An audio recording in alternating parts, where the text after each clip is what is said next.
දින 1932 අගෝස්තු 7 Los Angeles නුවර Olympic තරඟාවලිය වෙනුවෙන් මැරතන් තරඟය ඒ දවසේ පැවැත්වෙමින් තිබුණා. ඒ දිනේ වැදගත් වෙන්නේ ලොස් ඇන්ජලිස් නුවර පැත්තෙන් නම් නෙවෙයි. ඉතියෝපියාව පැත්තෙන්. ඉතියෝපියානු ඉතිහාසයේ මහා වීරයෙක් වෙච්ච ඇබේබේ බිකිලා උපත ලැබුවේ හරියටම එදා. බිකිලා වීරයෙක් වුණේ මැරතන් දුවලා. දෛවෝපගත සිදුවීම වෙන්නේ ඔලිම්පික් තරඟාවලියක මැරතන් තරඟය තියෙන දවසේම ඔහුගේ උත්පත්තිය සිදුවීමයි. ඉතින් අදත් ආයුබෝවන් කියලා ඔයාලා හැමෝම ලෝකයා YouTube නාලිකාවට පිළිගන්න ගමන්ම ඒ වීරයාගේ තොරතුරු දැනගන්න ලෝකයා YouTube නාලිකාවත් subscribe කරලා රැඳී සිටින්න ආරාධනා කරනවා මේ වටිනා වීඩියෝවේ අවසානය තෙක්.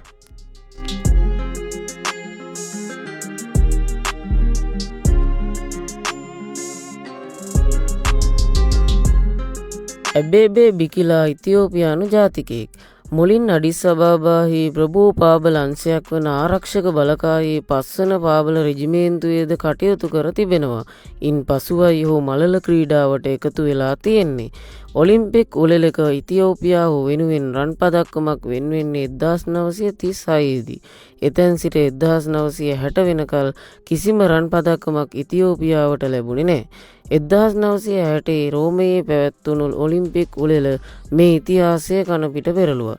ඇබේබේ බිකිලා කියන මේ කළු හීන්දෑර ඉතියෝපියානු ජාතිකයා අංක 26 බැනියමෙන් සැරසිලා මැරතන් තරඟයට ඉදිරිපත් වුණා. කාගේත් අවධානය බිකිලා දිහාවට යොමු වුණේ ජයග්‍රහණය කරයි කියලා අනාවැකි පළ වෙලා තිබුණ හින්දාම නෙවෙයි. අනෙක් සියලුම තරඟකරුවන් සපත්තු දාලා දුවද්දී බිකිලා නිරුවත් දෙපයින් තරඟ වැදුණු නිසා.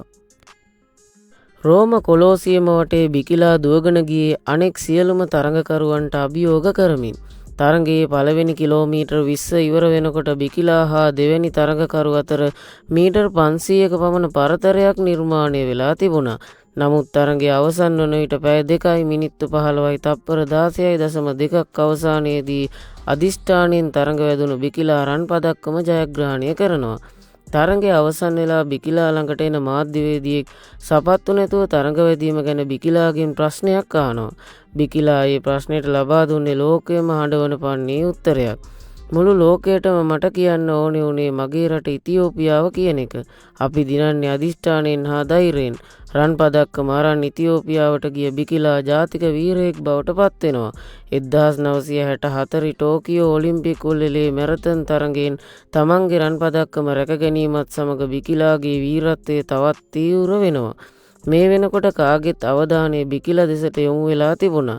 60 දී සපත්තු නැතුව දුවපු බිකිලා 64 දිව්වේ සපත්තු දාගෙන 60 දී වීරයෙක් වගේ තමන්ගේ රටට ගියපු බිකිලාට 64 දී රටට යනකොට තෑග්ගක් විදියට මෝටර් රථයකුත් හිමි වුණා.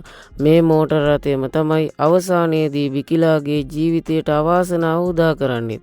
ඒ 1969 එක් දවසක.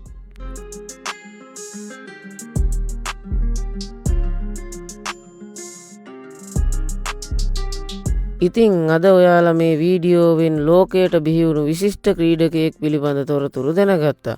මේ වගේ වීඩියෝ බලන්න ඔයාලත් කැමති නම් ලෝකයා YouTube නාලිකාවත් subscribe කරන්න. අනිත් අයටත් බලන්න share කරන්න.